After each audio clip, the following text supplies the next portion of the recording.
श्री गोवर्धन नाथ की, श्याम सुंदर श्री अम्मे महारानी की, श्री गिरिराज धरण की, श्री भागवत भगवान की जय। बोलो गौ माता की जय।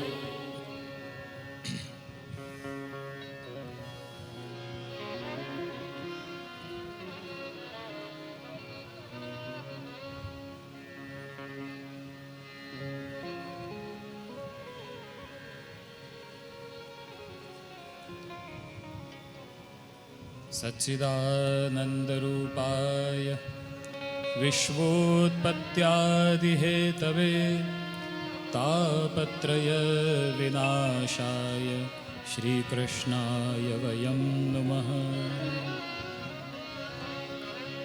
नमो भगवते तस्मै कृष्णायाद्भुतकर्मणे रूपनाम विभेदेन जगत्क्रीडति यो यथा। अज्ञानतिमिरान्धस्य ज्ञानाञ्जनशलाकया चक्षुरन्मीलितं येन तस्मै श्री गुरवे नमः। नमो नमस्ते स्तवृषभाय सात्वतां विदूरकाष्ठाय मुहुकुयोगिनां निरस्तसाम्यातिशयेन राधसा स्वधामनि ब्रह्मनिरंस्यते नमः। यस्यानुकम्पावशतः सुदुर्लभं मानुष्यमाप्तं परमस्य पुंसः सर्वार्धदं दीनदयालुमेकं श्रीगोपाललालं शरणं प्रपद्ये। श्रीगोपाललालं शरणं प्रपद्ये। श्रीगोपाललालं शरणं प्रपद्ये।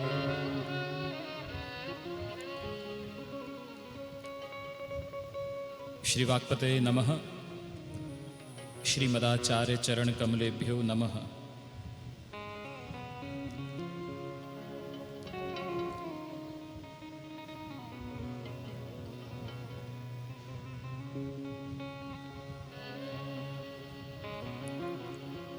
परब्रह्म निकुंज नायक श्री गोवर्धनधर प्रभुનું વાંગ્મય સ્વરૂપ એટલે કે શ્રીમદ ભાગવત સર્વપ્રથમ શ્રીમદ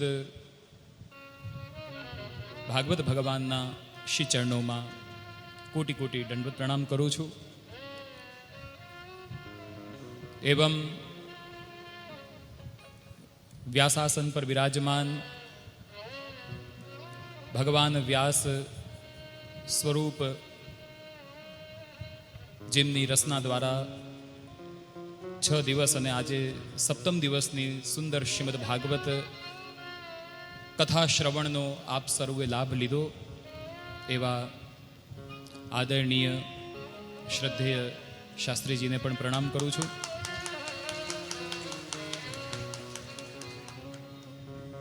આ સમુચિત આયોજનના જેમના નિમિત્તથી હરિગુરુ વૈષ્ણવોનું જે આ સુંદર સમાગમ થઈ રહ્યું છે, અમે દર્શન કરી રહ્યા છીએ સુંદર વિદ્વાન બ્રાહ્મણોના માધ્યમથી ભાગવત આદિનું પૂજન પારાયણ એવં કથા અંતર્ગત સાધુ સંતોનું સમાગમ, એમની ઉપસ્થિતિ અને તાલાલા એવં આસપાસના ક્ષેત્રથી ભગવદ કથા પ્રેમી ઉત્સુક જિજ્ઞાસુ વૈષ્ણવો આ કથાનો લાભ લઈ રહ્યા છે અને જે આ કથાના જે નિમિત્ત બન્યા છે એવા સિંગાડા પરિવારના બધા જ પરિવાર મનોરથી વૈષ્ણવો માટે પણ ખૂબ હૃદયની પ્રસન્નતા વ્યક્ત કરું છું કે આપના દ્વારા શ્રી ઠાકુરજી આપનું ચયન કર્યું। મેં ગત દિવસ પણ રાત્રિના સત્સંગમાં આ વાત મેં સ્પષ્ટ કરી હતી કે ઠાકુરજીએ આપનું ચયન કર્યું, આપને નિમિત્ત બનાવ્યા, જેનાથી આટલું સુંદર એક આયોજન આજે સમાપન થવા જઈ રહ્યું છે. કારણ કે આનાથી સર્વોત્તમ બીજો કોઈ કર્મ છે નહીં.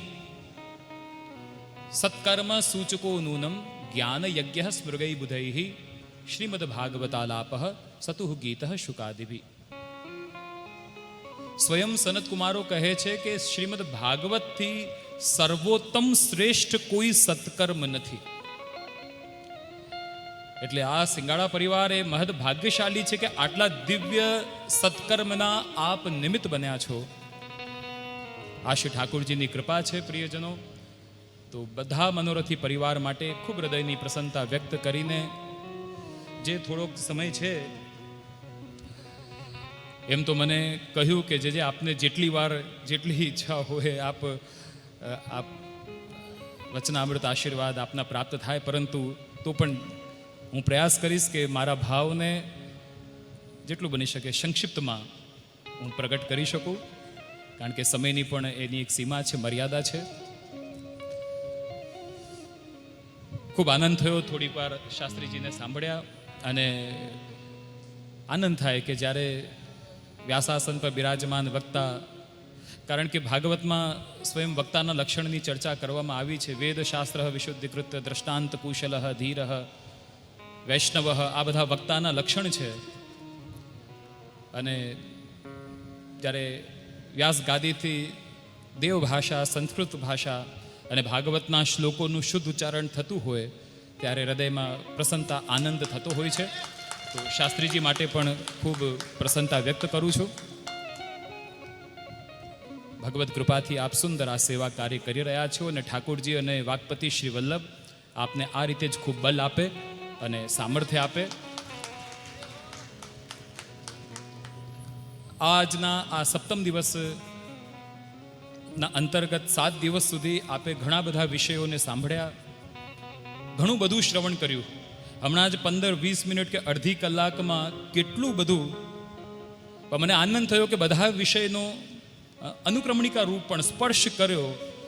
કારણ કે વક્તા માટે એક બહુ કઠિન હોય છે કે અમુક સમયોમાં શ્રીમદ ભાગવતના બધા જ પ્રસંગોનો વિસ્તારપૂર્વક કહેવું એ કઠિન વિષય છે. પરંતુ મને એ વાતની પ્રસન્નતા થઈ કે ભલે સંક્ષિપ્તમાં પણ અનુક્રમણિકા રૂપ પણ બધા જ પ્રસંગોનો શાસ્ત્રીજીએ સ્પર્શ કર્યો. અને ગત 6 દિવસ ને આજે સપ્તમ દિવસ, 7 દિવસથી ઘણું બધું આપે શ્રવણ કર્યું. પ્રિયજનો, ભાગવતમાં જેમ ભગવાનની વાણી છે, ભગવતા પ્રોક્તમ, ગૂઢ છે, અગાધ છે. સંક્ષિપ્તમાં સમજવું હોય તો ભાગવતમાં શું છે, તો કે ભાગવતમાં ઉપદેશ છે, ભાગવતમાં ગીત છે, ભાગવતમાં ચરિત્ર છે, ભાગવતમાં રૂપક છે. બાકી તો ઘણું બધું આપે સાંભળ્યું, ઉપદેશો સાંભળ્યા, ચરિત્ર સાંભળ્યા, ગીત સાંભળ્યા. મુખ્ય આ ઉપદેશ, ગીત, સ્તુતિ, ચરિત્ર અને રૂપક શું છે ભાગવતમાં? આ 5 વસ્તુઓ છે. 7 દિવસથી આપ કથા સાંભળો છો, પાછા પોતાના ગામમાં કે બીજા સ્વજનોને મળો કે તમે રોજ જતા હતા, તો કે હા રોજ ગયા. તો કે શું સાંભળ્યું? તો પ્રાયઃ આપણે એમ કહીએ કે મને એટલું તો યાદ નથી. આપણી સ્થિતિ એવી જ છે. એક શિષ્ય એના ગુરુને કહ્યું કે ગુરુદેવ, આપ આટલું સુંદર વચનામૃત કરો છો, કથા સંભળાવો છો, પ્રસંગો સંભળાવો છો, પરંતુ યાદ ન રહે તો પછી શું લાભ? ત્યારે એના ગુરુએ એક છાબ એને આપી અને કહ્યું કે જા નદીમાં જા અને પાણી ભરીને લાવ. બોલો ગયો ત્યાં, છાબને ડૂબોવી, પરંતુ એમાં પાણી તો રહે નહીં, કારણ કે ઘણા બધા છિદ્ર છે. 1 વાર, 2 વાર, 3 વાર ત્યાં જ ગુરુ આવ્યા. શિષ્ય કહે છે કે ગુરુદેવ, આપ કહો છો કે છાબમાં પાણી ભર, પણ આમાં ટકતું તો નથી, તો શું મતલબ? ત્યારે ગુરુદેવે કહ્યું કે ભલે આમાં પાણી ન ટક્યું, પરંતુ જેટલી વાર તે છાબને પાણીમાં ડૂબોવી એટલી વાર એનું સ્નાન તો થયું, એ શુદ્ધ તો થઈ. એ જરૂરી છે. એટલે આ 7 દિવસ કેટલું આપણને યાદ રહ્યું ન રહ્યું એ જીવનો અધિકાર, એની પાત્રતા ઉપર છે. પરંતુ જેટલા કલાક આપ અહીંયા બેઠા, દુસંગથી દૂર રહ્યા, દુર્વિચારથી દૂર રહ્યા, અસદાલાભથી દૂર રહ્યા,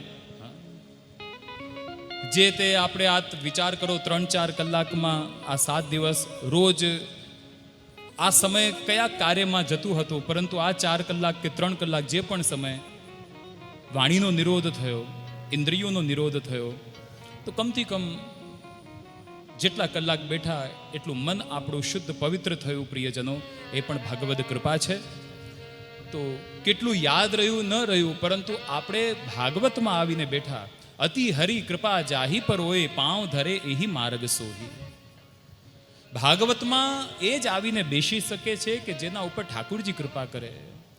સત્સંગ એને જ મળે છે પ્રિયજનો, જેના ઉપર ઠાકુરજીની કૃપા થાય. આપણે આપણા સામર્થ્ય, આપણા પ્રયાસ એમ નહીં વિચારતા કે હા મારી પાસે સમય હતો કે મારા પરિવારનું આયોજન હતું એટલે જઈને બેસી ગયા. આપની ઉપર ઠાકુરજીની કૃપા થઈ છે. એસા નહીં સોચના, એવું નહીં માનવાનું કે હું કથામાં બેસીશ તો કૃપા થશે. કૃપા છે એટલે કથામાં આવીને બેઠા છો પ્રિયજનો, આ યાદ રાખજો. કૃપા છે. મને એક પ્રસંગનું સ્મરણ થઈ રહ્યું છે કે જ્યારે એક દિવસ શ્રી કુંભનદાસજી, મહદ ભગવદીય વૈષ્ણવ, શ્રી ઠાકોરજીની સામે સુંદર કીર્તનની સેવા કરે અને એક દિવસ બહુ ઉદાસ થઈને બેઠા હતા. તો શ્રીજી બાવાનો એને અનુભવ હતો. શ્રીજી કહે, અરે કુંભના ઉદાસ ક્यों બેઠો है, કા બાત है? तो कुम्भनदास जी कहें कि कृपानाथ का बताऊं, घर में सत्संग नहीं है. श्री जी आज्ञा करे, अरे सत्संग को फल तो मैं हूं और मैं तेरे साथ बात कर रहा हूं, मैं तेरे साथ खेल रहे हूं. श्री कुम्भनदास जी ने साथे लई जता वंदलीलाમાં શ્રીજી બાવા કે સત્સંગનો ફલ હું છું, હું તારી સાથે વાત કરું છું, રમું છું, અને તું કે છે સત્સંગ નથી. कुम्भनदासजी कहे, प्रभु ये तो आपकी कृपा है, परंतु ध्यान आपजो आ कुम्भनदासजीના શબ્દ, પરંતુ પ્રભુ આપનું સ્વરૂપ તો રસો વૈસહ, આપ તો રસ સ્વરૂપ છો, અને આપના સર્વાંગ રસનો અનુભવ કરવા માટે સત્સંગ આવશ્યક છે. અને જ્યાર સુધી સત્સંગ ન થાય ત્યાર સુધી જીવને આપના સ્વરૂપનો અનુભવ થતો નથી.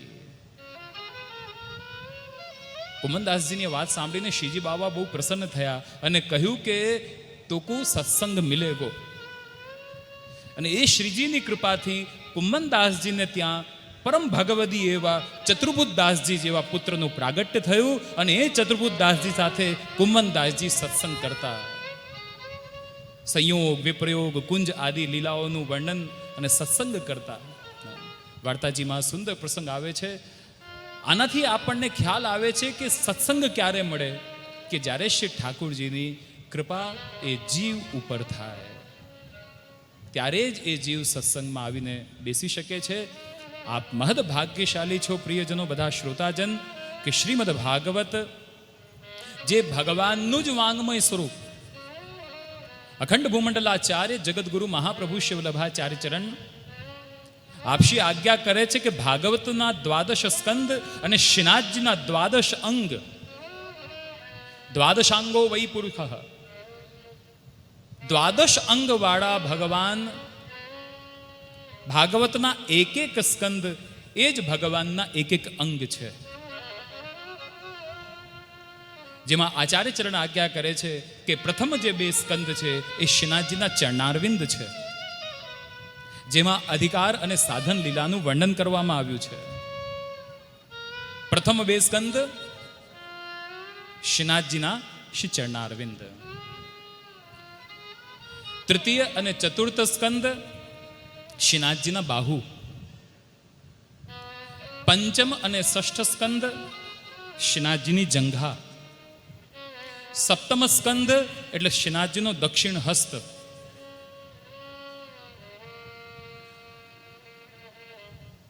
અષ્ટમ સ્કંદ, અષ્ટમ અને નવમ સ્કંદ શ્રીનાથજીનું વક્ષસ્થલ, દશમ સ્કંદ એટલે શ્રીનાથજીનું હૃદય, એકાદશ સ્કંદ શ્રીનાથજીનું લલાટ, અને દ્વાદશ એટલે કે 12મો સ્કંદ એટલે જે ઉપર ઉઠેલો શ્રીજીનો હાથ જે છે, જે આશ્રય લીલાનું પ્રતીક છે. એક એક સ્કંદ એક એક અંગ. એક બહુ સુંદર એક દ્રષ્ટાંતથી આપણને ખ્યાલ આવી જાય, ભાગવત છે ને કેવલ श्रवण नहीं अपितु अध्ययन विषय है. विद्यावताम भागवते परीक्षा, विद्वानों की परीक्षा भागवत में होती है અને એ અધ્યયનનો વિષય છે. પ્રિયજનો, શ્રી મહાપ્રભુજીએ આજ્ઞા કરી છે, ઉત્તર પૂર્વ સંદેહવારકમ, અથવા જે શ્રી આચાર્ય ચરણે વેદાહ કૃષ્ણ વાક્યાની વ્યાસસૂત્રાણી ચૈવહી સમાધિ ભાષા વ્યાસશ્ચ પ્રમાણમ તત્ચતુષ્ટયમ. આ 4 પ્રમાણ જે શ્રી મહાપ્રભુજી બતાવ્યા છે. કારણ કે જ્યારે કોઈ પણ આચાર્ય પોતાનો સિદ્ધાંત પ્રગટ કરે તો એ સિદ્ધાંત, આ જે પ્રમાણભૂત આપણા સનાતન ધર્મના જે મૂળ ગ્રંથ છે, એ સિદ્ધાંત, એ પ્રિન્સિપલ્સ, એમાંથી આવવો જોઈએ. એનાથી એ આચાર્યને પોતાની વાણીને સિદ્ધ કરવું પડે. તો શ્રી મહાપ્રભુજીએ જો પોતાનો શુદ્ધાદ્વૈત, જેને પુષ્ટિ માર્ગ આપણે કહીએ છીએ, વલ્લભ સંપ્રદાય તરીકે જાણીએ છીએ, તો વેદ કૃષ્ણ વાક્યાની એટલે ગીતાજી, વ્યાસસૂત્રાણી બ્રહ્મસૂત્ર અને સમાધિ ભાષા વ્યાસશ્ચ. કારણ કે ભાગવતની પણ 3 ભાષાઓ છે, જેમાં સમાધિ ભાષાને આપે પ્રમાણ માની અને લોક ભાષા અને પરમત ભાષાને એને સહયોગી માની છે.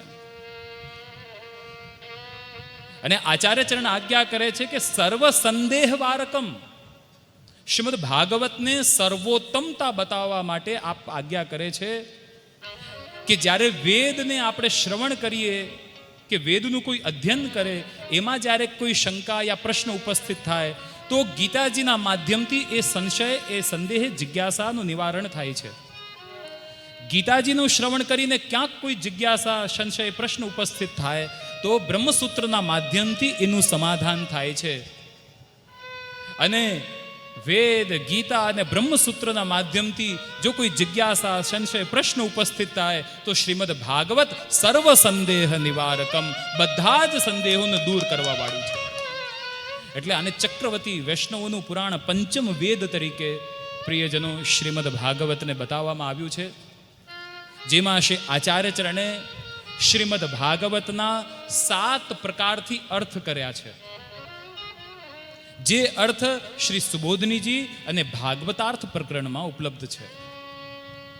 અને મહાપ્રભુ શ્રી વલ્લભાચાર્ય ચરણ એકમાત્ર એવા આચાર્ય છે કે જે આપ સ્પષ્ટ આજ્ઞા કરે છે કે આપનું ભૂતલ પર પધારવાનું કારણ શું છે, તો કે અર્થમ તસ્ય વિવેચિતુમ નહીં વિભુર વેશ્વા નરાદ વાક્પતેર, કેવલ અને કેવલ શ્રીમદ ભાગવતના ગૂઢાર્થોને પ્રગટ કરવા માટે જ, જે વિષ્ણુ પ્રિયમ, વ્યાસસ્ય વિષ્ણુ પ્રિયમ, વ્યાસજીને આનંદ આવે એવો અર્થ પ્રગટ કરવા માટે જ મારું આ ભૂતલ પર, હું વૈશ્વાનર વાક્પતિનો અવતાર આ ભૂતલ પર થયો છે.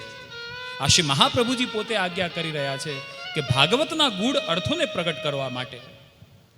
વેણુ ગીત પુનઃ યુગલ ગીત કી રસ બરખા બરખાઈ પ્રગટ વે માર્ગ રીત બતાઈ. શ્રી મહાપ્રભુજીએ પુષ્ટિ વલ્લભ સંપ્રદાય અંતર્ગત શ્રી જે સિદ્ધાંત, જે સેવાક્રમ બધો ભાગવતમાંથી જ પ્રગટ કર્યો છે. ભાગવતમાં બધું છે. ભાગવતમાં દાનના પ્રસંગો પણ આવે છે. ભાગવતમાં ઠાકોરજીની બધી લીલાઓ, દાન, માન, રાસ આદિ ખેલ, બધી લીલાઓનું વર્ણન શ્રીમદ ભાગવતમાં છે. અને ભાગવતમાંથી જ આ સંપ્રદાય પુષ્ટિ માર્ગ માખણ રૂપ આપ શ્રી મહાપ્રભુજીએ પ્રગટ કર્યું છે. જ્યાં જ્યાં 3 વખત પૃથ્વી પરિક્રમા કરીને જ્યાં જ્યાં આપ શ્રી પધાર્યા, શ્રીમદ ભાગવતને જ કેન્દ્રમાં રાખીને આપે વચનામૃત, કથામૃત કર્યા છે. શ્રી મહાપ્રભુજીનો મુખ્ય વિષય શ્રીમદ ભાગવત સુબોધની. ઘણી વાર એવા દુષ્પ્રચાર થતા હોય કે ભાઈ વલ્લભ કુલના હોય, ભાગવત ન કરી શકે ને, ઈ ન બોલી શકે ને. અરે શ્રી મહાપ્રભુજી તો ભાગવતનો જ પ્રકાશ કર્યો છે. મહાપ્રભુજી શું બોલ્યા? એવી એક દુષ્પ્રચાર આજના સમયમાં પણ ઘણા એવા કરે છે કે હા, શ્રી મહાપ્રભુજીની અમુક રીત છે, મર્યાદાઓ છે. વૃત્યર્થે નૈવ યુજિતમ પ્રાણેર ગંઠેર ગતિર રપી, એ મર્યાદાઓ સાથે, પરંતુ અવશ્યમેવ શ્રીમદ ભાગવત એ આચાર્ય ચરણનો મૂળ વિષય રહ્યો છે. એટલે ક્યાંક કંઈક એવો દુષ્પ્રચાર થતો હોય તો આપણે તો એનાથી સાવધાન રહેવું જોઈએ. એટલા માટે જ ભગવાને 2 કાન આપ્યા, અહીંથી સાંભળીને અહીંથી કાઢી નાખવાનું. એટલે ફાલતુની વાતોને અંદર જવા જ નહીં દેવાનું. શ્રી મહાપ્રભુજીએ શાસ્ત્રે, સ્કંધે, અધ્યાયે, પ્રકરણે, વાક્યે, પદે, ક્ષરે 7 પ્રકારથી શ્રીમદ ભાગવતનું મંથન કર્યું. શ્રી ભાગવત ગૂઢાર્થ પ્રકાશન परायणाय नमः. आचार्य चरण कैसे हैं? तो कि श्रीमद् भागवत के गूढ़ार्थों को प्रकाश करने में परायण ऐसे श्री महाप्रभु जी हैं, श्री वल्लभाचार्य चरण हैं. અને એ આચાર્ય ચરણ આપ સમજાવે છે કે આ દ્વાદશ સ્કંદ શ્રીનાથજીના દ્વાદશ અંગ. અને એક બહુ સુંદર એક જે હું વાત કરતો હતો, એક દ્રષ્ટાંત જેનાથી આપણને ખબર પડી જાય, આપણને યાદ રહી જાય. 7 દિવસ આપ સાંભળો છો તો કંઈક તો યાદ રહેવું જોઈએ ને. પ્રથમ સ્કંદ કયો? ચરણારવિંદ. બીજો સ્કંદ શું છે? ત્રીજો સ્કંદ શું છે? એક દ્રષ્ટાંતિ આપ સમજો. શ્રી મહાપ્રભુજી આજ્ઞા કરે છે કે પ્રભુના અંગરૂપ તો છે, પરંતુ આ અનુરૂપતા પણ સીધી નથી. જો પ્રથમ 2 સ્કંદ ચરણારવિંદ, પછીના 2 સ્કંદ બાહુ, નહીં તો ક્રમશઃ જોવા જઈએ તો જંઘા ને પછી કટી ને પછી વક્ષસ્થળ ને હાથ, આમ સીધી અનુરૂપતા નથી. પહેલા 2 ચરણારવિંદ, 2 સ્કંદ, 2 ચરણારવિંદ, પછીના 2 સ્કંદ એ બાહુ, પછીની જંઘા, પછી દક્ષિણ હસ્ત.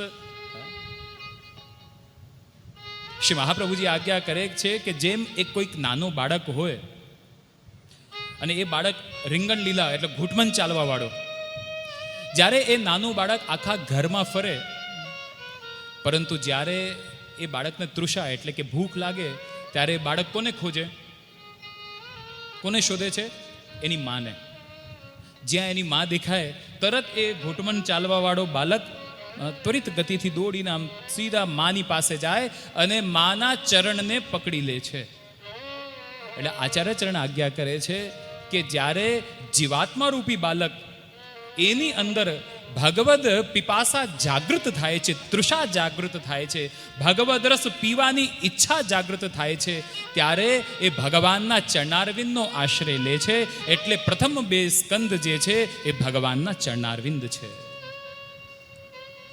બાળક માના ચરણ પાસે આવી ગયું, માની દ્રષ્ટિ એ બાળક ઉપર ગઈ, માં જાણી ગઈ કે હવે બાળકને સમય થઈ ગયો, એને ભૂખ લાગી છે. પછી માં શું કરે? બાળકને તરત ખોળામાં લઈ લે. એટલે જ્યારે પ્રભુનો જે જીવ આશ્રય કરે છે ચરણારવિંદનો, અને શ્રીનાથજી જાણી જાય કે હવે આ મારી શરણમાં આવી ગયો છે, ત્યારે શ્રીનાથજી રૂપી માં શું કરે? એ જીવાત્મા રૂપી બાળકને પોતાના ગલે સે લગા લે, अपना આલિંગન પ્રદાન કરતે हैं. એટલે કહ્યું કે ત્રીજો અને ચતુર્થ સ્કંદ શ્રીનાથજીનું બાહુ છે. માએ ખોળામાં લીધો બાળકને, હવે જાણે છે કે ભૂખ લાગી છે. પછી માં શું કરશે? એક આસન ઉપર બેસી જશે અને ખોળામાં બાળકને સુવડાવી દેશે. એટલે પંચમ અને ષષ્ઠ સ્કંદ એ શ્રીનાથજીની જંઘા છે. બાળક માના ખોળામાં તો આવી ગયું, તો પણ બાળક માના પય સુધી નથી પહોંચી શકતું. પછી માં શું કરે? હાથ આગળ લે અને બાળકના માથા નીચે રાખીને પોતાની છાતીથી લગાડે. એમ સ્વયં સાધન કરતા શ્રીનાથજી રૂપી માં પણ બાળકને પોતાના હૃદયથી લગાડે છે. એટલે સપ્તમ સ્કંદ એટલે દક્ષિણ હસ્ત છે. બાળક માના પૈપાન કરે છે. એટલે અષ્ટમ અને નવમ સ્કંદ શું છે? તો કે શ્રીનાથજીનું વક્ષસ્થળ છે. બાળકે જ્યારે પૈપાન પ્રારંભ કર્યું, આનંદનો અનુભવ થયો. અને આપ વિચાર કરો, એ આનંદ કેવલ બાળકનો નથી, એ આનંદ માનું પણ છે.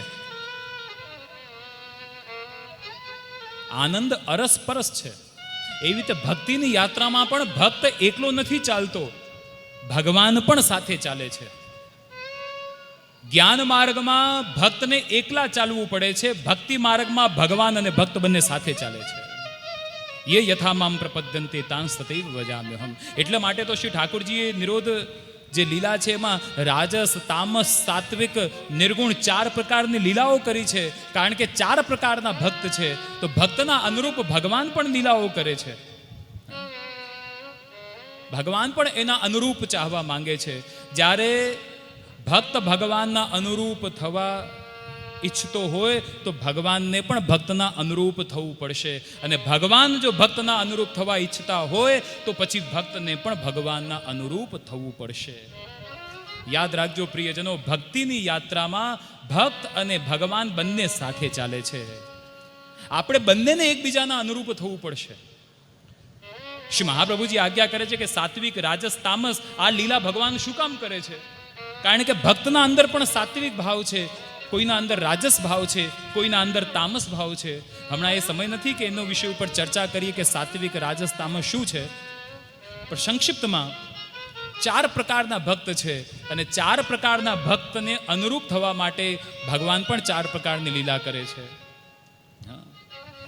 બ્રજની લીલાઓમાં આપણે શ્રવણ કરીએ, તાહી અહિરી કી છોરિયા, શેષ મહેશ દિનેશ ગણેશ સુરેશ હું ધ્યાન નિરંતર ધ્યાવે, તાહી અહિર કી છોહરિયા, છછિયા પર છાछ पे नाच नचावे. अरे जाके घर में 9 लाख गैया हैं, જ્યાં દૂધ દહીંની સરિતા વહેતી હોય ત્યાં માખણ મિશ્રિત દૂધની કોઈ કમી થોડે છે. પરંતુ ગોપી કહે છે કે યશોદાજી આગળ તો તું રોજ નાચે, આજે તું મારી આગળ નાચ તો હું તને માખણ આપું, તો હું તને છાछ આપું. તો કે તું પાક્કું આપીશ? તો કે હા આપીશ. અને પછી ઠાકોરજી તા થઈ તુમ થઈ એની આગળ નૃત્ય કરવા લાગે છે.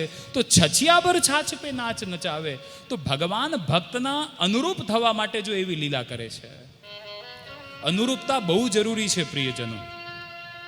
જેમ આપણે ઘરમાં રહેતા હોઈએ, ઘરમાં સાથે રહેતા હોઈએ સંયુક્ત પરિવારમાં, તો પત્નીને પતિના અનુરૂપ, પતિને પત્નીના અનુરૂપ. પેલો પતિ કે હું કહું એમ જ થાય એમ ન ચાલે. પિતાને પુત્રના અનુરૂપ, પુત્રને પિતાના અનુરૂપ. બધા જ પરિવારને એકબીજાના અનુરૂપ રહેવું પડે. ક્યાંક થોડુંક પિતાને પણ સમજવું પડે, ક્યાંક પુત્રને પણ સમજવું પડે કે ના ઠીક છે મોટા છે. ક્યાંક પિતાને પણ સમજવું પડે, ક્યાંક પતિને પણ સમજવું પડે કે નહીં મારે આની વાત સાંભળવી જોઈએ, ક્યાંક પત્નીને પણ સમજવું પડે કે નહીં મારે એની વાત સાંભળવી. અનુરૂપતા, જો અનુરૂપતા હોય, એકબીજાને અનુરૂપ હોય તો આનંદ આવે. આજે આપણા સનાતન ધર્મમાં તો એ સંગઠનની ભાવના છે, પરંતુ આજે પાશ્ચાત્ય જે વેસ્ટર્ન કલ્ચર જે આપણા ભારતમાં પણ એનાથી એટલા લોકો પ્રભાવિત થઈ ગયા છે. આજે આપણા ભારતમાં પણ બહુ દુર્ભાગ્ય છે, પરિવાર વહેંચાઈ ગયા છે, એકબીજા સાથે બનતું નથી. પિતાને પુત્ર સાથે, પિતાને પુત્ર સાથે, પુત્રને પિતા સાથે, પત્ની પતિ હોય, પતિ પત્ની હોય, ક્યાંક ને ક્યાંક વિભાજનતા, ભાગલાઓ ક્યાંક ને ક્યાંક દેખાઈ રહ્યા છે પ્રિયજનો. આ મૂળમાં આ આપણી સંસ્કૃતિ નથી. આપણે ત્યાં તો અનુરૂપતા, એકબીજાના અનુકૂળતા, સ્વીકારવાદ એ આપણી સંસ્કૃતિ છે, એ આપણે ત્યાં ભાવ છે. એટલે અનુરૂપતા બહુ જરૂરી છે. અનુરૂપતા હોય તો આ તો ભૌતિક વાત થઈ. એવી રીતે આધ્યાત્મમાં પણ ભક્ત અને ભગવાન, અને ભગવાન અને ભક્ત બંનેને એકબીજાના અનુરૂપ થવું પડે. એ આપણા અનુરૂપ થવા માંગે તો આપણે એના અનુરૂપ માટે શું થવું પડશે? તો કે ભગવદ કથા, સત્સંગ. સત્સંગથી શું થશે?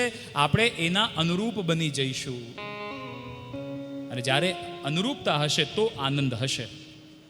તમે જુઓ, એક વસ્તુ સમજો, જ્યારે દાલ, ચાવલ, ચોખા અને દાલ મળી જાય તો શું થઈ ગયું? ખીચડી.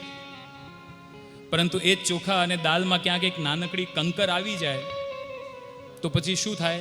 તરત આપણે થૂકી દઈએ. કોઈ કહે કે કંકર એની સાઈઝનું જ છે ને, સાઈઝનું ભલે હોય પરંતુ એના અનુરૂપ નથી, તો શું કરીએ? આપણે થૂકી દઈએ. એવી રીતે તમે જુઓ, દૂધ અને ચાવલ, ચોખા બંને મળી જાય તો શું થઈ ગયું? બોલો તો સહી, ખીર. હવે એમાં જ ક્યાંક કંકર આવી જાય તો શું થાય? થૂકી દઈએ. કારણ કે એ દાલ, એ દૂધ અને એ ચોખાના અનુરૂપ નથી, એટલે આપણે શું કરીએ? થૂકી દઈએ. તમે ધ્યાન આપજો, આ હું જે વિષય કહેવા માંગુ છું, દૂધનો કંઈક સ્વાદ છે, ચોખાનો કંઈક સ્વાદ છે, અને ખીરનો કંઈક અલગ સ્વાદ છે. ખીરના અંદર આપ જુઓ ધ્યાનથી, ખીરના અંદર દૂધમાં ચાવલનો સ્વાદ આવશે અને ચોખાની અંદર દૂધનો સ્વાદ આવશે, ત્યારે જઈને ખીરનો કંઈ સ્વાદ છે. હા, ચોખાની અંદર દૂધનો સ્વાદ અને દૂધની અંદર ચોખાનો સ્વાદ, ત્યારે ખીરનો સ્વાદ છે. તો આનંદ છે. અને એમાં કંકર આવી જાય તો શું કરીએ? થૂકી દઈએ, કારણ કે અનુરૂપ નથી.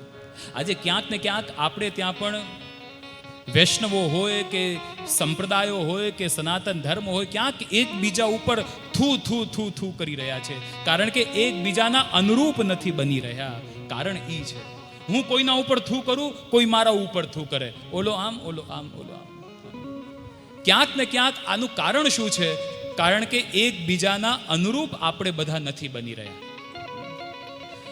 ઘણા એમ પણ કહેવાવાળા કહેતા હોય છે કે હવે તો સનાતન ધર્મમાં બહુ ફાળાઓ પડી ગયા ને વાડાઓ થઈ ગયા ને એકતા નથી ને કોઈ આને માને ને કોઈ આને માને.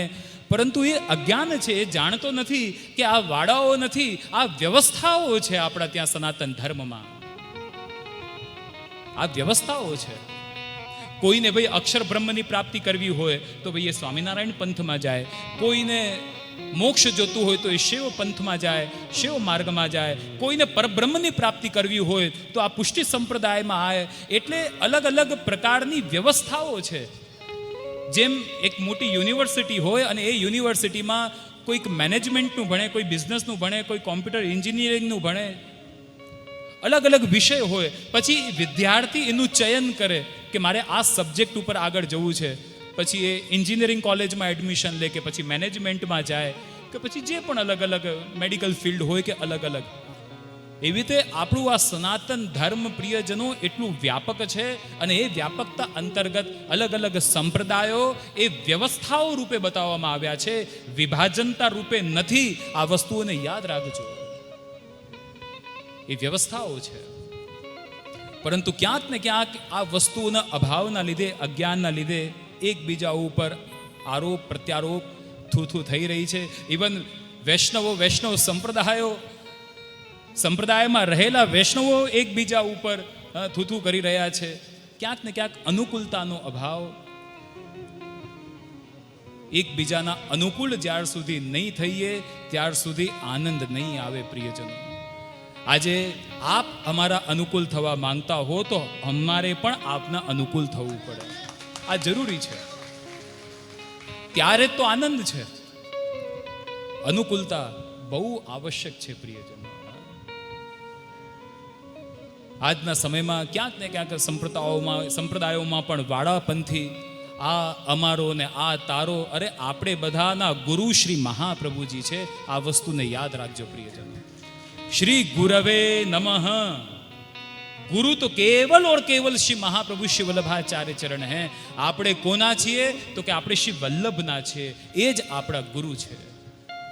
શ્રી વલ્લભ્ય સૃષ્ટિ સમાજ સંગ મિલ જીવન કો ફલ પાઈએ. શ્રી વલ્લભ ગુણ ગાઈએ याही ते रसिक कहाइए. वल्लभ सृष्टि समाज संग मिल, हम सबको साथ में रहकर, આ મારો ને આ તારો ને આ ઘરનો ને આ ફલાણા ઘરનો ને આ ઢીકણો, આપણે વલ્લભના ઘરના છીએ, યાદ રાખો. નહીં તો વેચાઈ જશું તો પછી વેચાઈ જશું. યાદ રાખો. એટલે આપણે બધા એક છીએ, સમભાવ. હમણાં જ આપણે સંક્ષિપ્તમાં સાંભળ્યું, જો આપને યાદ રહ્યું હોય તો, ધ્યાન ગયું હોય તો, 3 પ્રકારના ભક્તની વાત, જેમાં પ્રાકૃત ભક્તની ચર્ચા કરવામાં આવી, જેમાં મધ્યમ ભક્ત અને ત્રીજો ઉત્તમ છે એ સર્વોત્તમ ભક્ત. પ્રાકૃત ભક્ત કોને કહ્યો? કે જે કેવલ ભગવાનની મૂર્તિમાં ભગવાનને જુએ, બીજા કોઈને ન માને. ઈ જડ પ્રાકૃત ભક્ત છે. પછી ભગવાનમાં પ્રેમ કરે, જ્ઞાનીઓ સાથે મિત્રતા રાખે અને અજ્ઞાનીઓની સાથે દૂર રહે. એટલે જેની દ્રષ્ટિમાં ટૂંકમાં સમજીએ ભેદ છે, એ મધ્યમ પ્રકારનો ભક્ત છે. અને ઉત્તમ ભક્ત કયો છે? કે જે બધામાં ભગવાનને જુએ, જેની દ્રષ્ટિમાં ભેદ નથી. સિંહારામ મેં સબ જગે જાની, એ સબ પ્રભુનું સ્વરૂપ રૂપ છે. અને હમારા શાસ્ત્ર વેદ એ જ તો કહે છે, ઈશાવાસ્યમ ઇદમ સર્વમ સર્વ ખલુ ઇદમ બ્રહ્મ અખિલ બ્રહ્માંડમાં એક તું શ્રી હરિ. બધા ગ્રંથોમાં, શાસ્ત્રોમાં આજ તો વાત કરવામાં આવી છે.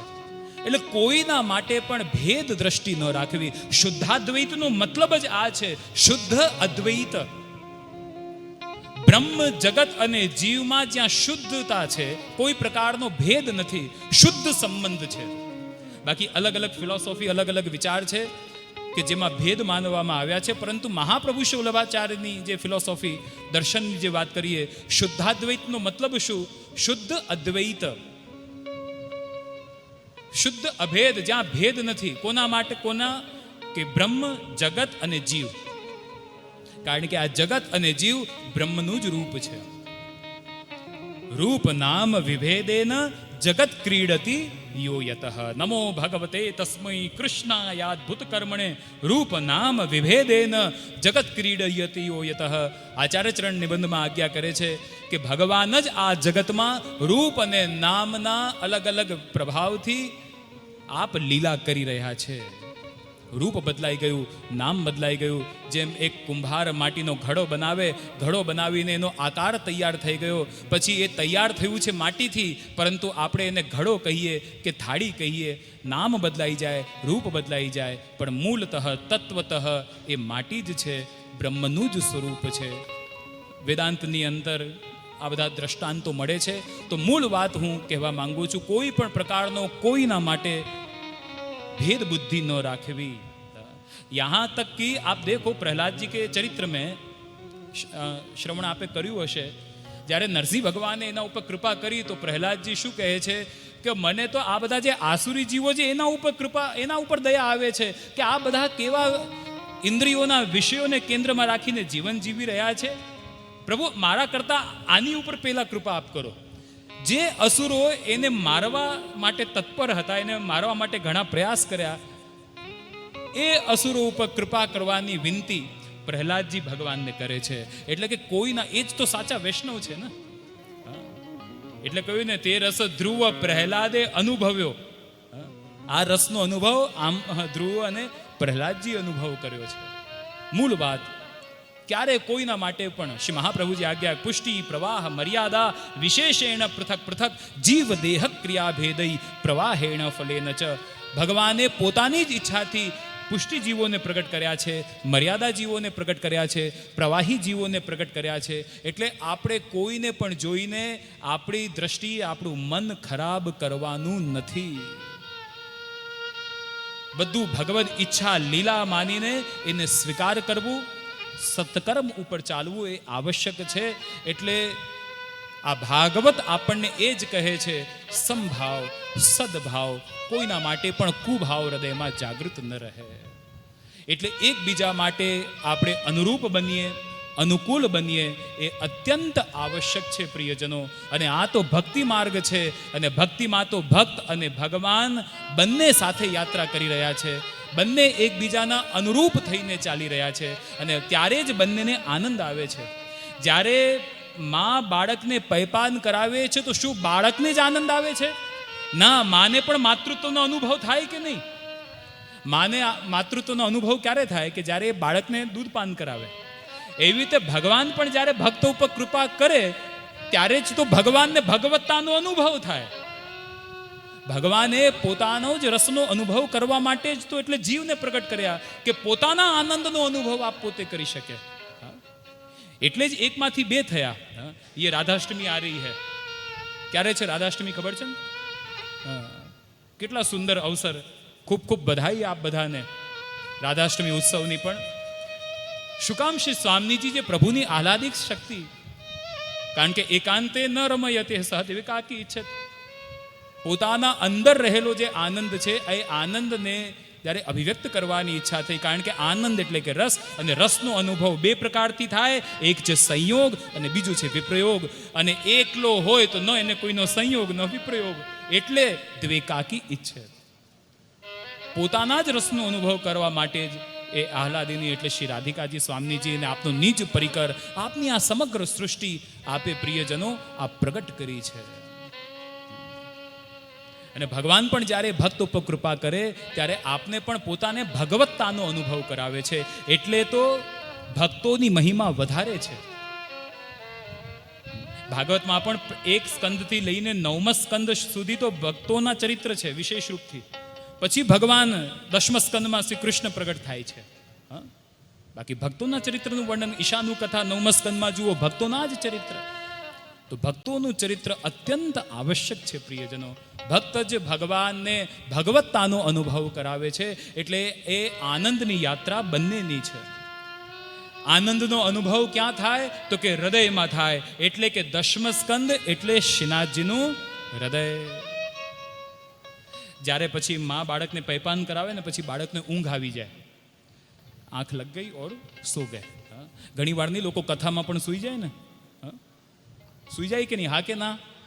આ જો બધા સૂતા જ લાગો છો, હા પાડો છો. ભગવત કૃપાનો અનુભવ થાય ને પછી આમ શાંતિ મળે, ઊંઘ પણ આવી જાય. ત્યારે માને એટલો લાડ આવે એના પુત્ર ઉપર અને એના લલાટ ઉપર ચુંબન કરે, પ્યાર કરે. એટલે એકાદશ સ્કંદ એટલે શ્રીનાથજીનો લલાટ.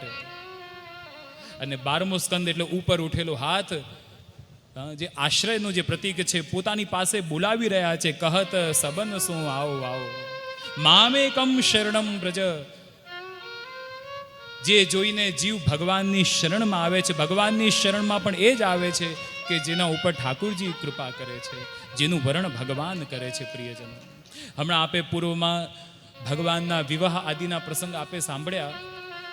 હું સંક્ષિપ્તમાં એ વાત કરીને, કારણ કે સમય પણ થઈ રહ્યો છે, સંક્ષિપ્તમાં ભગવાનનો જે યશ લીલાનો વિસ્તાર છે, કેટલા બધા વિવાહ ભગવાને કર્યા, 16,008. શ્રી મહાપ્રભુજીએ બહુ સુંદર એ પ્રસંગ ઉપર એક વાત કરી છે. ધ્યાન આપજો આ વાત ઉપર. એક તો જે અષ્ટપટરાનીઓ છે એના પણ બધા અલગ અલગ ભાવ બતાવવામાં આવ્યા છે. કે 3 પ્રકારની ભગવાનની શક્તિ અને 5 પ્રકારની અંદર ભગવાનની અંદર રહેલી વિદ્યા, એટલે એ અષ્ટપટરાનીનું સ્વરૂપ છે.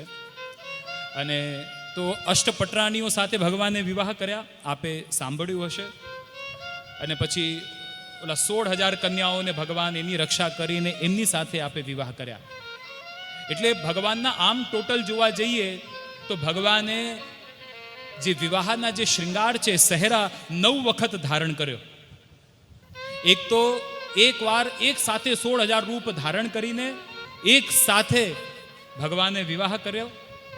અને 8 વખત ઇન્ડિવિજ્યુઅલી જ્યારે શ્રી ઠાકોરજી અષ્ટપટરાનીઓ સાથે જ્યારે એનું વરણ વિવાહ કર્યો ત્યારે 8 વખત, એટલે ટોટલ 9 વખત વિવાહ થયા. બરોબર? શ્રી મહાપ્રભુજી બહુ સુંદર આ જે 9 વિવાહ થયા એનો ભાવ આપ બતાવે છે કે આ વિવાહ શું છે. વિવાહમાં શું હોય કે વિવાહમાં વરણ કરવામાં આવે. કન્યા વરનું વરણ કરે, એટલે એ વર કહેવાય. કન્યા વરણ કરે છે. શ્રી મહાપ્રભુજી આજ્ઞા કરે છે, જેમ એક કન્યા એક પુરુષ એક વરનું વરણ કરે છે, આ તો ભૌતિક વરણ થયું, પરંતુ આત્મા કોનું વરણ કરે? આત્માનો વર કોણ? આત્મા તો અજર હૈ, આત્મા તો અમર હૈ. નૈનમ છિન્નંત શાસ્ત્રાણી નૈનમ દહક પાવક. તો આત્માનો વર કોણ છે? તો આચાર્યચરણ આજ્ઞા કરે છે કે એ આત્માનો વર ઓર કોઈ નહીં અપિતુ પરમાત્મા, એટલે કે શ્રી ઠાકુરજી છે. એટલે આત્મા ભગવાનનું વરણ કરે અને એ વરણ માટે 9 પ્રકારના સાધન બતાવ્યા, 9 પ્રકારની ભક્તિ બતાવી. ભાગવતમાં 9 પ્રકારની ભક્તિઓનું વર્ણન કરવામાં આવ્યું છે. શ્રવણમ કીર્તનમ વિષ્ણુ સ્મરણમ પાદ સેવનમ અર્ચનમ બંધનમ દાસ્યમ સખ્યમ આત્મનિવેદનમ. આ 9 પ્રકારની ભક્તિ છે. ભગવાને 9 વિવાહ કર્યા. શ્રી મહાપ્રભુજી સમજાવે છે કે ભગવાન આજ્ઞા કરી રહ્યા છે, સમજાવે છે કે જે જીવ આ 9 પ્રકારની ભક્તિમાંથી કોઈ પણ એક ભક્તિને પણ સાધી લે છે, એ જીવનું હું વરણ કરી લઉં છું. આ જ ભગવાન સાથેનો વિવાહ છે પ્રિયજનો. કોઈ પણ એક ભક્તિને તમે સિદ્ધ કરી લો. યા શ્રવણ ભક્તિ, કીર્તન ભક્તિ, સ્મરણ ભક્તિ, કોઈ ના કોઈ એક ભક્તિનું વરણ કરવું એ અત્યંત આવશ્યક છે. અને એ એક ભક્તિ જ્યારે આપણે સિદ્ધ કરી લઈએ તો એવા જીવનું ભગવાન એ આત્માનું એનું વરણ ભગવાન કરે છે. આ જ સાચા અર્થમાં પ્રિયજનો ભગવાન સાથેનો વિવાહ છે. જ્યારે જીવ આત્મનિવેદન કરે છે એ આત્મનિવેદનના ભાવથી જ જીવની આત્મા અલંકૃત બને છે. જ્યારે શ્રી ઠાકોરજીનું શ્રીમદ ગોકુલમાં પ્રાગટ્ય થયું, ગોપ્યશ્ચા કર્ણ મુદિતા યશોદાયા સુતોદ્ભવમ, યશોદાજીને ત્યાં લાલનનું પ્રાગટ્ય થયું છે. જ્યારે ગોપીજનોએ સાંભળ્યું ત્યારે મુદિતાહા, ગોપીજન મુદિત મનવાળી થઈ ગઈ, અત્યંત આનંદિત થઈ ગઈ. શ્રી મહાપ્રભુજી આજ્ઞા કરે છે કે ગ્વાલ બાલને જે દર્શન કરીને જે આનંદ મળ્યો, પરંતુ ગોપીજનોને તો સુનત હી આનંદ ભયો, સાંભળીને જે આનંદની પ્રાપ્તિ થઈ ગઈ છે. અને આત્માનમ ભૂષ્યાશ્ચક્રુર, આત્માને ભૂષિત કરીને, જો અહીંયા સમાધિ ભાષા શ્રી મહાપ્રભુજી સમજાવી રહ્યા છે.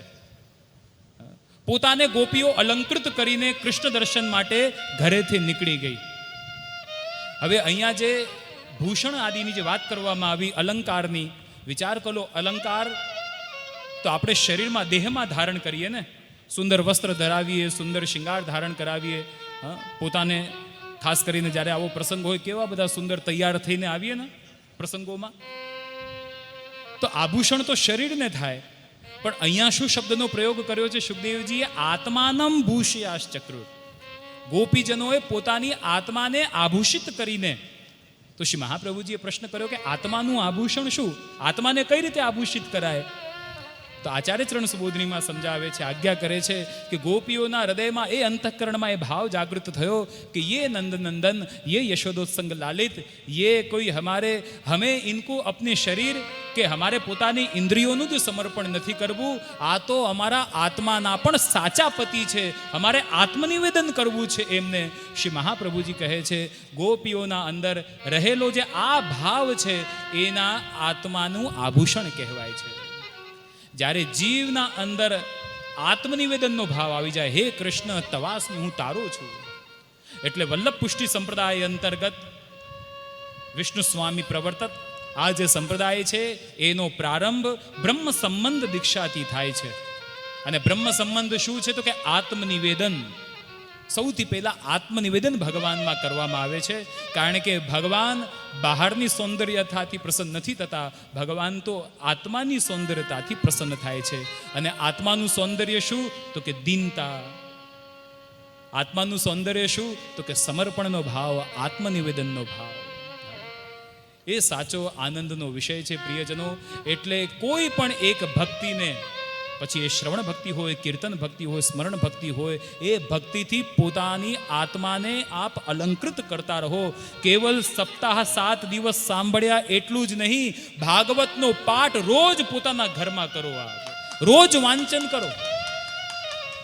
કારણ કે 7 દિવસમાં પણ વક્તાની બહુ મર્યાદિત સમય છે.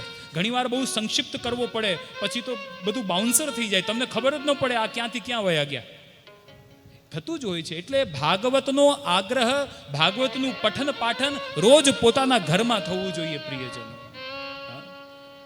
એક નિયમ અવશ્ય લેજો, બીજો કોઈ નિયમ આપ અહીંયાથી લઈ શકો કે નહીં, પરંતુ એક નિયમ. અને ભાગવત મહાત્મામાં પોતે શ્લોકાર્ધમ, એક શ્લોક, અડધો શ્લોક, જે ઘરમાં શ્રીમદ ભાગવત બિરાજમાન છે, જે ઘરમાં શ્રીમદ ભાગવતનું નિત્ય પારાયણ થાય છે, તદ ગૃહમ તીર્થ રૂપમ હિ, તે ઘર તીર્થ રૂપ બની જાય છે. અને એ ઘરમાં રહેવા વાળા બધા જ વૈષ્ણવના પાપ નષ્ટ થઈ જાય છે. એવું શ્રીમદ ભાગવત છે. મહાપ્રભુજીએ તો ત્યાં સુધી વાત કરી, આપ ત્યાં સુધી આજ્ઞા કરે છે કે જે જીવ કેવલ અને કેવલ શ્રીમદ ભાગવતનો આશ્રય લે છે, કેવલમ ભાગવતમ આશ્રય જે જીવ લઈ રહ્યો છે, એને તો ગંગાજીમાં સ્નાન કરવાની પણ આવશ્યકતા નથી રહેતી. એવું આ શ્રીમદ ભાગવત છે. પરમ તીર્થ, પરમ પાવન કરવા વાળું, દેહ, મન, આત્મા, અંતઃકરણ આદિને પાવન કરવા વાળું આ અલૌકિક મહાપુરાણ છે પ્રિયજનો. એટલે એક નિયમ અવશ્ય પોતાના ઘરમાં શ્રીમદ ભાગવતનું રોજ પારાયણ, એક શ્લોક, અડધો પેરેગ્રાફ, ગુજરાતી સંસ્કૃત પ્રયાસ કરવો, વાંચવું જોઈએ. આજે આપણે દેવ ભાષાથી બિલકુલ અપરિચિત થઈ ગયા છે, પરંતુ જેવું ભાવે તૂટો ફૂટો પ્રયાસ કરો. અને પછી એનો અનુવાદ હોય એ અવશ્ય વાંચો, પરંતુ ભાગવત વાંચવાનો નિયમ અવશ્ય લો. અને એ ભાગવત ઉપર જે શ્રી સુબોધનીજી આચાર્ય ચરણ જે સુંદર એના અર્થ પ્રગટ કર્યા છે, પ્રયાસ કરો કે એ સુબોધનીજી આપણે દર્શન કરીએ. એનું શ્રવણ આપણે કરીએ. આ એક નિયમ અવશ્ય આપ બધા લો કે જે આપણા મન અને અંતરાત્માને પવિત્ર કરે છે. પ્રિયજનો, ખૂબ આનંદ પ્રસન્નતા વ્યક્ત કરું છું આટલું સુંદર આ આયોજન, અને એ આયોજનમાં શ્રીમદ ભાગવત ભગવાનના મંગલ પાવન સાનિધ્યમાં મને પણ મારી કંઈક વાક સેવા પ્રગટ કરવાની, વાક સેવા સમર્પિત કરવાનો અવસર મને પ્રાપ્ત થયો. તો સિંગાડા પરિવાર અને બધા જ વૈષ્ણવોનો ખૂબ ખૂબ હૃદયથી અભિવાદન કરું છું, પ્રસન્નતા વ્યક્ત કરું છું. અને ખાસ કરીને જે આ મનોરથ આયોજનના જે નિમિત્ત કારણ બન્યા એવા આખા મનોરથી પરિવાર માટે ખૂબ આચાર્ય પરિવારના તરફથી ખૂબ એમને શુભાશીષ અને શુભકામના અને આશીર્વાદ પ્રદાન કરીએ છીએ કે એમના માધ્યમથી પણ ભવિષ્યમાં પણ આ પ્રકારથી સુંદર આયોજન થતા રહે અને વંશે સદૈવ ભવતામ હરિભક્તિ મસ્તુ. એમના વંશજોમાં, બાળકોમાં પણ આ જ ભગવદ ભક્તિ ભાવના સદા સ્થાપિત રહે એવી સવિશેષ સિંગાડા પરિવાર માટે આનંદ પ્રસન્નતા વ્યક્ત કરીને, અને જે પણ કંઈક થોડોક વિષય શ્રી મહાપ્રભુજીની કૃપાથી પ્રયાસ કર્યો. કારણ કે હું તો પોતે શ્રીમદ ભાગવતનો વિદ્યાર્થી છું. હું પોતાને વક્તા રૂપે તો નથી માનતો, કારણ કે ભાગવત તો અગાધ છે, અને જેના માટે મહાપ્રભુજી સ્વયં કહેતા હોય કે એના ગૂઢાર્થ પ્રગટ કરવા માટે મારું પ્રાગટ્ય છે. એનાથી સમજમાં આવે છે કે આ ભાગવતની ગહેનતા શું છે. એટલે એના વિષય ઉપર બોલવું કંઈ મારું એટલું કંઈ સામર્થ્ય તો નથી, પરંતુ જે પણ કંઈક થોડુંક અધ્યયન કરું છું એમાંથી જે ભાવ પ્રગટ કર્યા એ શ્રી ભાગવત ભગવાનના શ્રી ચરણોમાં સમર્પિત કરીને વિશેષ વધારે કંઈ સમય ન લેતા આ નિમિત્તથી આજે અહીંયા તાલાળા, અહીંયા ગીરમાં આવવાનો અવસર પ્રાપ્ત થયો. તો ખૂબ આનંદ પ્રસન્નતા વ્યક્ત કરીને પુનઃ આ બધા વૈષ્ણવો સાથે જલ્દી મુલાકાત થતી રહે, સત્સંગ થતો રહે. કારણ કે સત્સંગ પરમ આવશ્યક છે, વચનામૃત પરમ આવશ્યક છે. વલ્લભકુલમાં જ્યારે જન્મ થાય છે ત્યારે એની સાથે એક મોટી જવાબદારી જોડાઈ જાય છે કે મહાપ્રભુજીના જે સિદ્ધાંત છે, જે શાસ્ત્ર આદિ જે છે, એ સિદ્ધાંતોને વૈષ્ણવ જન સમાજ સુધી પહોંચાડવા. એટલે શ્રી મહાપ્રભુજીના વંશમાં જન્મેલા જેટલા પણ આચાર્ય મહાનુભાવો છે એની પણ એક બહુ મોટી એક જવાબદારી છે. અને એમ પણ વૈષ્ણવો વલ્લભકુલથી શું અપેક્ષા રાખે? વચનામૃતની. એ જ તો છે કે કંઈક માર્ગનું સિદ્ધાંત જાણવા મળે. એટલે ખાસ સત્સંગનો, વચનામૃતોનો આગ્રહ સર્વદા આ બધા વૈષ્ણવોની અંદર હોવો જોઈએ. ઉત્સવો, મનોરથો પણ જ્યારે થાય, માલા પેરામની હોય કે લોટી ઉત્સવ હોય, ખાલી ઉત્સવ પૂરતું ન રહે, એમાં વચનામૃત થાય, એમાં સત્સંગ થાય, એ બહુ જરૂરી છે. એ અત્યંત આવશ્યક છે, કારણ કે એનાથી જ આપણે બધા આગળ વધીશું. તો બસ આપ બધાને નિરંતર સત્સંગ મળતો રહે, અને ભવિષ્યમાં પણ પાછા શ્રી ઠાકોરજીની કૃપાથી આપણે બધા ભેગા થઈએ અને કંઈક સત્સંગ કરીએ એવી મંગલ મનોરથ સાથે મારા વાક પુષ્પોને શ્રી આચાર્ય ચરણના ચરણોમાં સમર્પિત કરીને શાસ્ત્રીજીને પણ ખૂબ ખૂબ, એ પોતે એમ તો સુંદર વ્યાસાસન પર બિરાજમાન છે, પરંતુ અમે શ્રી મહાપ્રભુજીના વંશજ એક આચાર્યના તરીકે આચાર્ય ગાદી ઉપર જ્યારે અમે છીએ, તો એક આચાર્યના રૂપથી પણ આપને ખૂબ અમારી શુભકામના અને એક આશીર્વાદ અમે કે શ્રી વલ્લભ વાગપતિની કૃપા સદા આપ પર વરસે, અને આપની વાણીથી સુંદર શ્રીમદ ભાગવતના જે મૂળ તત્વ છે, સનાતન ધર્મ, વેદ, ભાગવત, ગીતા આદિ જે છે એની જે સિદ્ધાંતો છે, આપની વાણીથી સદા એવો અલૌકિક જે આધિદૈવિક આધ્યાત્મિક ભાવ એ પ્રગટ થતો રહે. ક્યારે આપની વાણીથી પણ કોઈ પણ લૌકિક એવા પ્રાકૃત શબ્દો આ વ્યાસપીઠથી ન પ્રગટ થાય એવી વાગપતિ શ્રી મહાપ્રભુજીના શ્રી ચરણોમાં વિનંતી કરીને એવું સામર્થ્ય આપને પ્રદાન થાય એ મનોભાવ સાથે હું મારી વાણીનું વિરામ કરું છું. બોલો શ્રી વલ્લભાધીશ શ્રી ગોવર્ધનનાથ કી, શ્યામ સુંદર શ્રી અમને મહારાણી કી, શ્રી ગિરિરાજ ધરણ કી, શ્રી ગોપાલ લાલ પ્યારે કી, શ્રી ભાગવત ભગવાન કી, ગૌ માતા કી જય. શ્રી જે શ્રીના ચરણ કમળમાં દંડવત પ્રણામ સાથે આપણે ખૂબ ખૂબ હૃદયથી એમનો આભાર માનીએ છીએ. શ્રીમદ ભાગવતજીનો અગાધ મહિમાની સાથે સત્સંગનો મહિમા પણ એમણે ખૂબ કહ્યો. અને હવે આપણે બધાએ શું કરવાનું છે એનું પણ બહુ સરસ માર્ગદર્શન આપ્યું કે તુજ સંગ કોઈ વૈષ્ણવ ન થાય તો તું વૈષ્ણવ કાચો. સનાતન સંસ્કૃતિ પ્રત્યેનો એમનો પ્રેમ પણ વ્યક્ત કર્યો. તે માટે ફરીવાર આપણે પૂજ્ય શ્રી જેને જોરદાર તાળીઓથી આપણે વધાવી અને જ્યારે જ્યારે આપણા સનાતન સંસ્કૃતિના આવા કાર્યક્રમો હોય ત્યારે પોતે પોતાના વચનામૃત દ્વારા પ્રેરણા આપતા રહે એવી એમના શ્રી ચરણોમાં આપણે વિનંતી કરીશું. અને અત્યારે હવે પરમ પૂજ્ય શાસ્ત્રીજીના આ 7 દિવસના પૂજ્ય જે શ્રી અત્યારે પોતાના નિવાસ સ્થાને પધારી રહ્યા છે. તો આપણે બધા સવિનય હાથ જોડી અને પોતાના સ્થાન ઉપર ઊભા રહી અને અહીંથી પોતે વિદાય થાય.